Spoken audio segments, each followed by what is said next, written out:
Hey guys, मैं दिया अपने शहर से आपके लिए फिर से एक टॉपिक लेके आई हूँ। आज का मेरा टॉपिक है अकेलापन।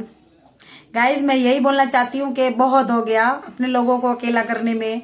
किस तरह से आप भी खुद जलते हैं, अंदर दुख होता है, दूसरा भी, सामने वाला भी जल जाता है, पूरी तरह से एक दर्द लेके जीता है वो। ठीक है, दर्द होना चाहिए लाइफ में, पर इस तरह का दर्द नहीं कि अगर आप लाइफ में जिंदा हो तो आप सामने वाले को आपकी उम्मीद हमेशा रहेगी। उम्मीद पे तो देखो दुनिया का है, मैं वो सामने वाला उम्मीद नहीं छोड़ेगा कि हाँ मेरा दोस्त है या मेरा भाई है या मेरे मम्मी पापा है, उनको मेरा साथ देना चाहिए, पर नहीं देते हैं वो लोग किसी का साथ भी। तो उसको क्या दिमाग में आ जाता है, वो अकेला हो जाता है। इस तरह से अपने बच्चे का साथ दीजिए, आप ज्यादा से ज्यादा अपने बच्चे की बातें सुनिए, उसको अकेला मत होने दीजिए। अभी क्या चल रहा है कि बच्चे मोबाइल की तरफ ज्यादा से ज्यादा जा रहे हैं, मम्मी पापा उनसे बात नहीं करते हैं। लेडीज लोग हाउस वाइफ होती हैं, वो अपने काम में बिजी रहती हैं, तो वो इस तरह से मोबाइल दे देती है 3-3 घंटे तक बच्चे को। बच्चा मोबाइल को ज्यादा दोस्त बना चुका है, वो अपनी मम्मी को भी शायद भूल जाता है। खाना पीना बस ठीक है, खाना चल रहा है तो उस टाइम पे मम्मा को याद कर लिया, बाकी नहीं करता है वो इस तरह से।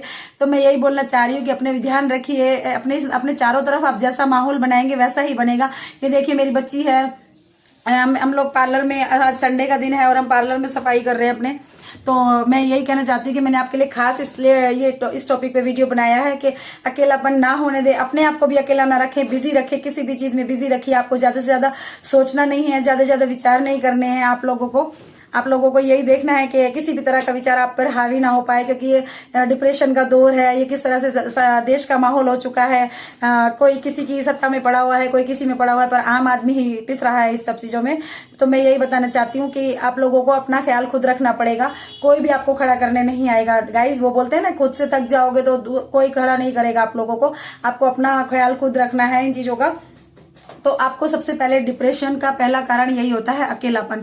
अकेलेपन में कितने ही लोग खुदकुशी कर लेते हैं, अपने आप को महसूस नहीं कर पाते हैं, अपना स्किल जो होता है अंदर, वो अपना टैलेंट नहीं पहचान पाते हैं और एक दौर में चले जाते हैं, अकेलेपन के, डिप्रेशन के दौर में चले जाते हैं। तो हमें पूरी कोशिश करनी है, अगर मेरे मैसेज से 10 लोगों का भी भला हो जाए, 10 लोग में से 5 लोग भी अगर मेरे मैसेज को पढ़ के अकेलापन ना करें और ज्यादा से ज्यादा लोगों के साथ जुड़े तो ज्यादा अच्छा रहेगा। इसलिए मैं ये बोल रही हूँ कि गाइज, मैं गुजरात में रहती हूँ। मैं गुजरात की मिट्टी में ये बात है कि ये लोग अपने लोगों को तो अपना बनाते ही हैं, ये लोग बाहर के लोगों को भी अपना बनाते हैं। मैं 19 साल से मैं यहाँ पे सेटल हो चुकी हूँ। मैंने ये देखा है कि यहाँ पर अगर कोई भी अनजान आदमी या कोई भी अनजान लोग आ गए हैं यहाँ पर, तो वो इस तरह से अपना बना लेते हैं कि हमारी कोई जान पहचान हो या ना हो, पर वो एक शब्द बोलते हैं हमेशा, वो नमस्ते नहीं बोलते हैं, वो नमस्ते के रूप में वो जय श्री कृष्ण बोलते हैं। तो जय श्री कृष्ण अगर कोई अनजान भी है ना, तो वो उसको जय श्री कृष्ण बोलेंगे तो उनका बोलते हैं कि हम लोग पूछते हैं कि आप लोग हमें जानते हो, तो उनका कहना यही रहता है कि क्या हुआ, जय श्री कृष्ण कीजिए और संबंध बन गए। तो उनकी यही बेस्ट क्वालिटी है, मुझे बहुत अच्छी लगती है।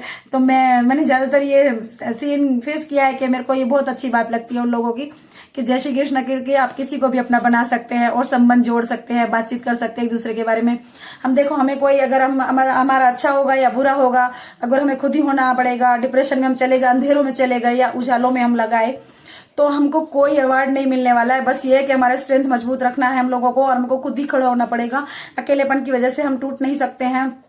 हम अपने लोगों से दूर हो रहे हैं किस तरह से, बस हम लोग बाहरी दुनिया को देख रहे हैं, बाहर बस आर्टिफिशियल चल रहा है सब कुछ। हमारे अंदर की लड़ाई वो कोई नहीं देख पाएगा और हमें किसी को दिखानी भी नहीं है। हमें खुद एक शक्ति के रूप में अपने आप को पेश करना है, अपने आप को दिखाना है, हमें खुद अंदर से मजबूत होना पड़ेगा इस चीज के लिए। तो मैं यही बोलती हूँ कि यह किस तरह से गुजरात में परंपराओं को जिंदा रखा जाता है, पूजा पाठ पे ज्यादा ध्यान दिया जाता है, बेटियों की तरह से इज्जत होती है यहाँ पर, दिल से इज्जत होती है। गाइज, मैंने ये देखा है कि किसी भी देश में, किसी भी राज्य में कितना क्राइम है, पर गुजरात में इस तरह से नहीं होता है। यहाँ पर बेटियां भी सुरक्षित है और विचार भी सच्चे ही होते हैं, और ये लोग जो होते हैं ना, ये इन विचारों पे खरे भी उतरते हैं। तो मैं यही बोलना चाहती हूँ, अगर आप कोई भी कथा या कुछ भी सुनते हैं तो ये नहीं कि आपने सुन लिया, इन चीजों को अपने दिमाग में उतारिए, दिमाग में उतारिए। किसी भी डिप्रेशन में आप लोग ना जाइए, और अपने अकेलेपन को दूर करने के लिए म्यूजिक सुनिए, कुछ भी सुनिए, अपने आप को बिजी रखिए ज्यादा से ज्यादा। बस मैं तो यही चाहती हूँ कि जब मैं इस टाइम पे हुई, ये सब कुछ मैंने फेस किया हुआ है गाइज, मैं यही बोलूंगी आपको बार बार कि अकेलेपन में जब मैं इस तरह से हुई तो मैंने भी अपने आप को बिजी रखा, किस तरह से मैंने खड़ा किया। पर हाँ, ये है कि उस टाइम पे मेरी फैमिली का सपोर्ट बहुत ज्यादा था, और मेरी फैमिली में कोई भी नहीं है, मेरी सिस्टर, मेरा भाई और मेरी मम्मी है और मेरी बच्चियां। मैंने इस तरह से अकेलेपन को फेस किया, इन लोगों ने मेरे को पूरा सपोर्ट किया। Thank you guys. मुझे सब्सक्राइब कीजिए और मुझे फॉलो कीजिए, और